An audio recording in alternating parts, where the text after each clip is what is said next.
Welcome, fellow horror hounds, and welcome to the latest episode of Talk and Stalk, your unholy home for horror. I'm your host, as always, Barry, and just before I get into this podcast, I just want to say a massive thank you to everyone that listens to me, to everyone that has subscribed.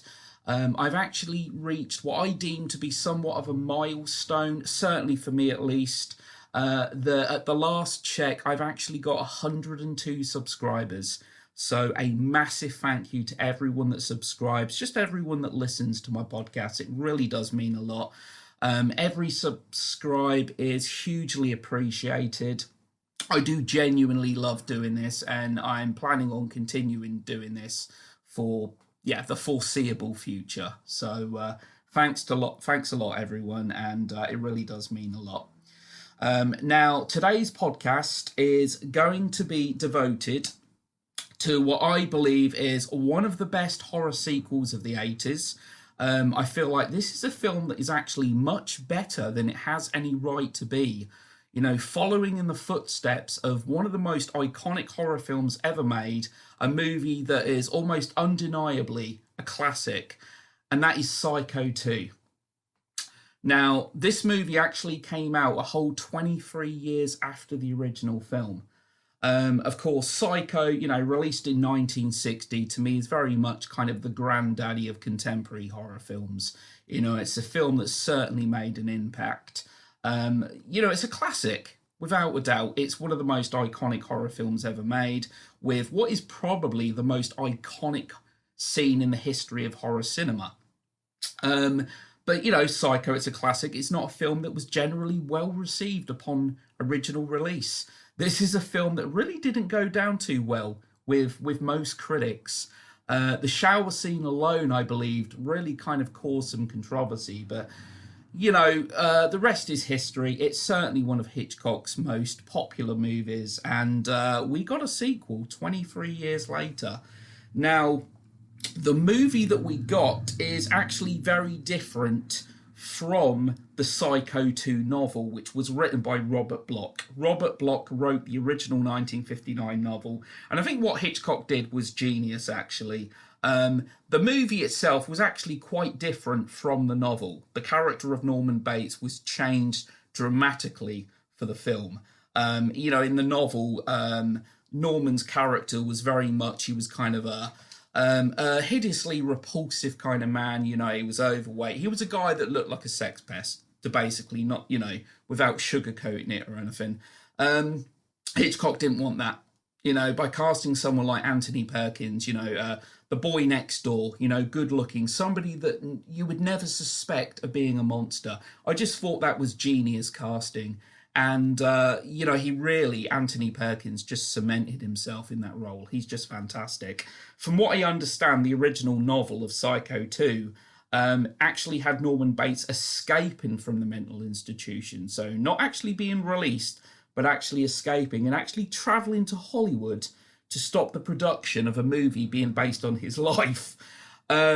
Universal was not keen on that idea. To be honest, I'm not keen on that idea. I'm glad that the movie was very different from the actual novel. Now, Psycho 2 had certainly a lot to live up to. Now, I don't know. Hitchcock may have been turning in his grave at the thought of a sequel to his film. But at the same time, I have read that Pat Hitchcock, his daughter, who he'd actually cast on a few occasions, she appeared in a few episodes of Alfred Hitchcock Presents, and she had a very small role in Psycho.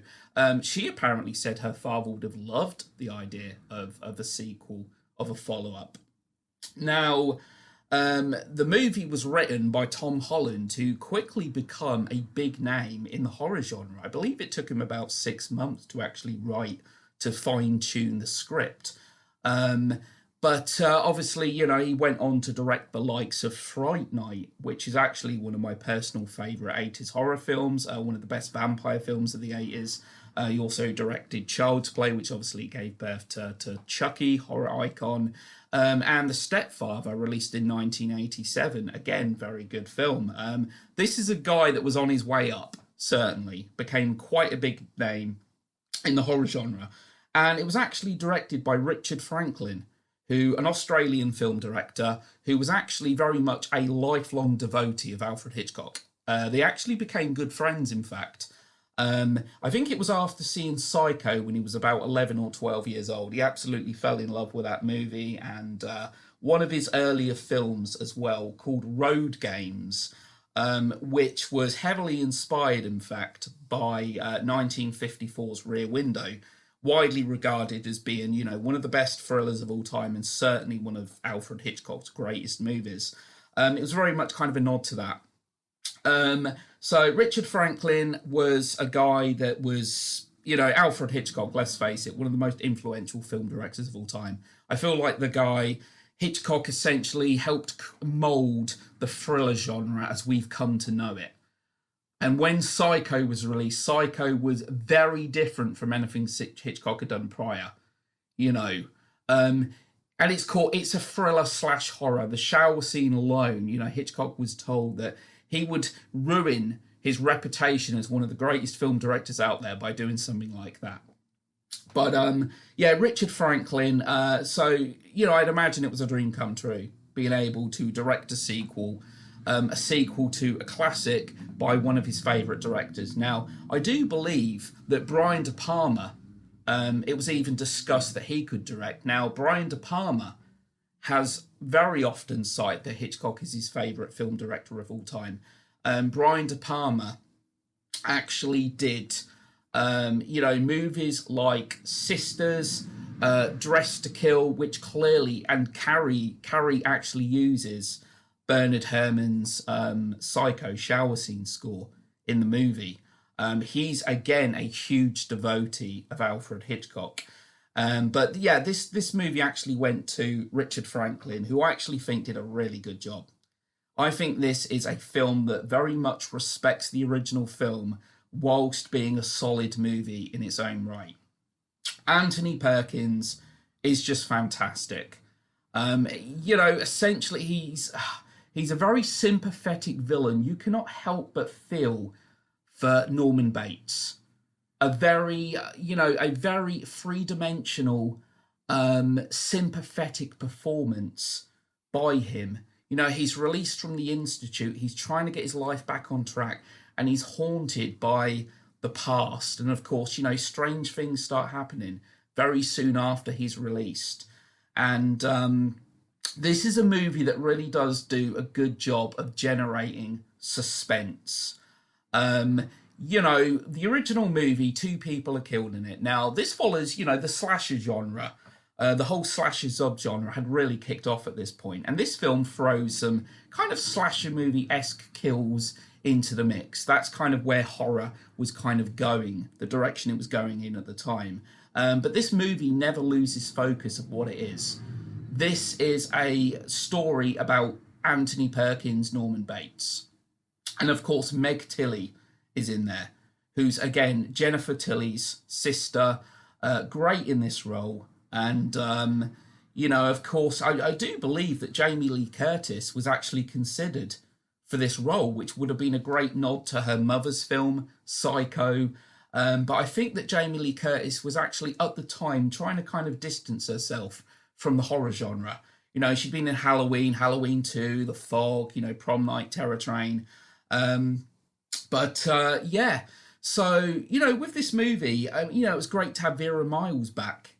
Obviously her and her daughter, obviously in a bit of a twist, it turns out that, the girl that Norman Bates has come to befriend is in fact Mary Loomis. She's actually the niece of Marion Crane, killed in the shower, and they're actually trying to drive him crazy and get him institutionalized again. But of course, there is a body count. Some people are being killed off. There's, a particularly creepy scene, for example, when Mary's actually getting in the shower, which again is kind of a great nod to the original movie. And we get a glimpse of someone's eye through the peephole.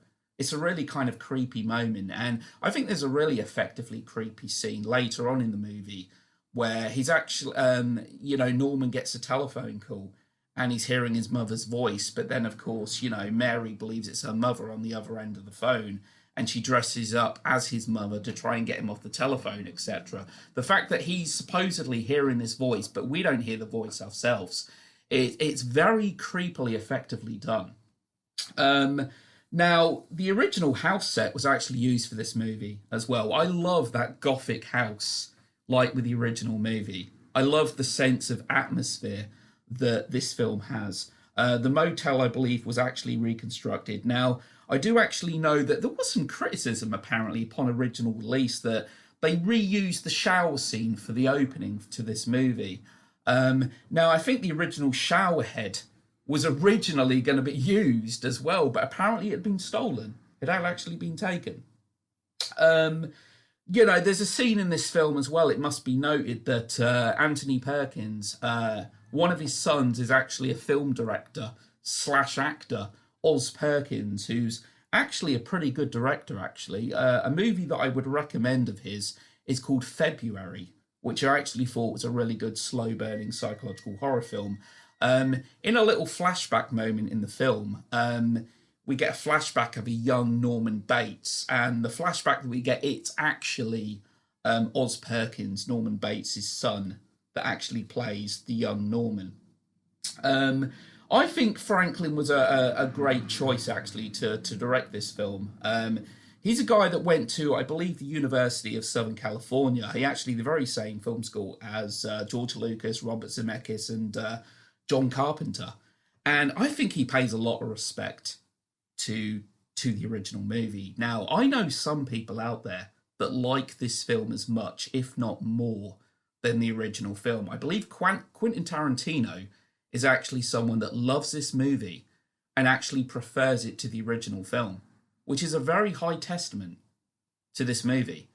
There's just so many. I mean, there's another scene, a particular highlight. One scene that I think really kind of stands out is in the diner when he's working. There's obviously a guy that's taken over the motel. He's not particularly a very likable character. He doesn't like the fact that Norman's back. This guy's, come out of an institute, etc., and he starts taunting him.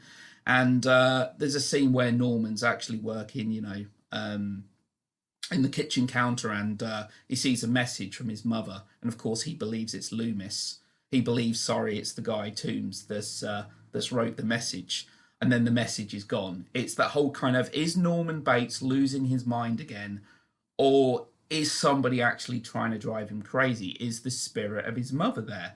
And that's what I really like about this film. It's the emphasis on suspense. We know that Norman killed these people in the original film, but is he actually going back to his old ways there? Or is there some kind of conspiracy or something going on here? And I think this film does a really good job in generating the suspense. Robert Loggier's in this film as well. I think Robert Loggier's great. He's in this movie who's kind of keeping a watch, if you will, on Norman. I think, another scene that really kind of stands out to me as well is the end, which is actually kind of a twist. When, spoiler alert, I'm going to assume anyone listening to this has seen Psycho 2, where we learn that the old lady that shows up has actually been looking out for Norman. She's actually been committing the murders, and she was kind of, he's believed to be his biological mother, or adopted mother. I can't recall which now, and Norman actually kills her with a shovel, bashes her across the head, and actually puts her in his mum's old bedroom. And obviously the scene where she talks to him at the end, and I just love that final shot as he leaves the house. And there's that final shot of him standing there outside the house. It's an awesome little moment. Now, I think they actually use the Universal backlot to actually film for the setting of Fairvale, the small town, close to the motel. This backlot was actually used for such films as Gremlins and Back to the Future, two very popular 80s films. And I think as well that the fact that this film, I believe, was actually originally conceived as to be a TV movie. This was going to be straight to TV, and Norman Bates, I think there was even, as crazy as this may sound, I believe at one time there was actually talks of Christopher Walken. It wasn't certain that Anthony Perkins was going to actually be reprising his role. And Christopher Walken's name was being thrown about. Thankfully, that didn't happen. Nothing against Christopher Walken. I love Christopher Walken, but come on. Yeah, so, and when Anthony Perkins was on board, I think they decided, you know what? No, this, we need to really go for a theatrical release here. And it was a success. Psycho 2 actually made a bit more money than the original film at the box office. Now, admittedly, times have changed. You know, there was a huge insurgence of a massive kind of horror wave going on in the 80s. Psycho is a film that was very bold for its time. You know, when Psycho came out, Alfred Hitchcock had actually acquired the rights to the books, and all of the books were removed off the shop shelves. You know, he didn't want, the less people that knew about that ending, the better. So I think what Psycho 2 does, Psycho 2 is generally kind of a very suspenseful, well-made film in its own right, but it does pay a lot of respect to the original film and really kind of expands on the character, you know, of Norman. It's a great Anthony Perkins vehicle, and you know, the knife as well. There's another scene in the movie where he's actually cutting.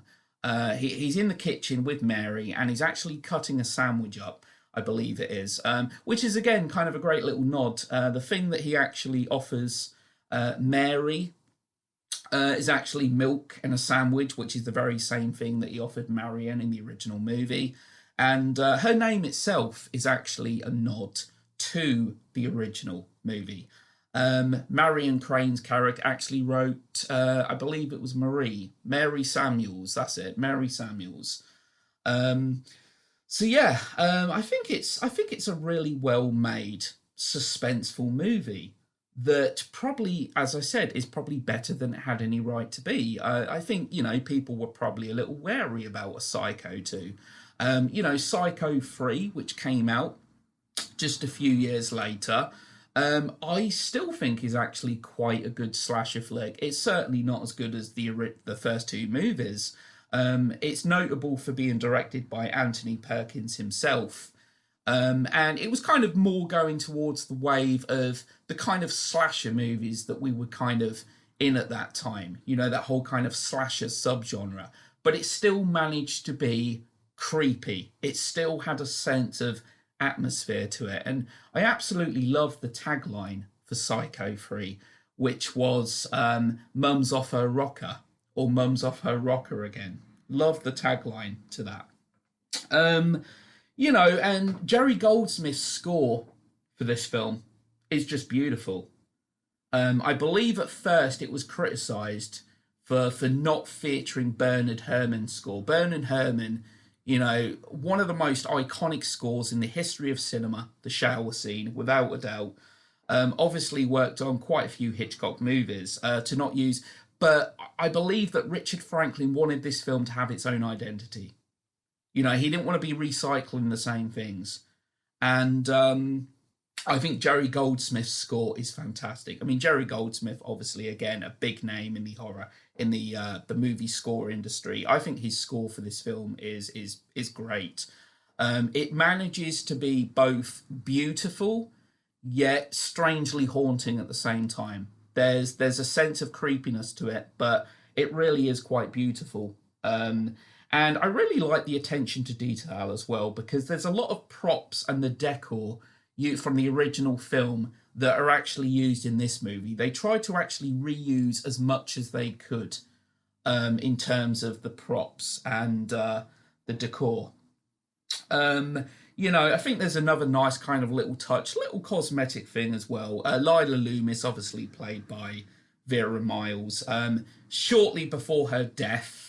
A pretty brutal slasher movie-esque kill here, actually. And obviously there's another death earlier in the film with the two teens that are, you know, making out in the house. But just before her death, she actually knocks the hanging lamp, which is exactly what she did in the 1960 original. She actually knocks it upon the discovery of, you know, one of the biggest twists in film history, one that's obviously become ingrained very much into popular culture. the discovery that Norman Bates's mother is actually dead. So just a nice little touch there. She knocks the hanging lamp for the second time. So yeah, I think Psycho 2, I actually think it's one of the best horror movie sequels of the 80s. I think, yes, Psycho's a classic. I think it's kind of easy to overlook Psycho 2, that Psycho could have worked perfectly well as a standalone film, yes. But at the same time, what we got was a really effective sequel. As I said, actually one of my personal favourite 80s horror movies, sequels, certainly. And I think it's, another little moment as well in the film that I think was kind of added last minute. And that was, there's actually a scene where Norman actually goes into his childhood room, and Meg Tilly's character Mary is there with him, and it was added to kind of add some real kind of sympathy to the character. That they wanted kind of like a real kind of moving moment to the film, and it really does work. It really does work. And I like the fact that obviously, as it turns out in the movie, we really do feel sorry for Norman. They're trying to drive him crazy. They're teaming up. They're trying to drive him crazy. And, but yeah, I think that's pretty much all I really wanted to talk about today regarding Psycho 2. I can't really say it's underrated because I do know a lot of people that actually like and love this movie. And I think it was generally well received, in fact, as well. That over the years, it's certainly come to be very appreciated by a lot of horror fans out there. So, that's pretty much it for today. Thanks to everyone that listened. And I'll be back again soon to haunt you, torment you, and do whatever else. And as I said, thanks to everyone that's listened to me. Thanks to everyone that has subscribed. And I'll be back again soon. Take care.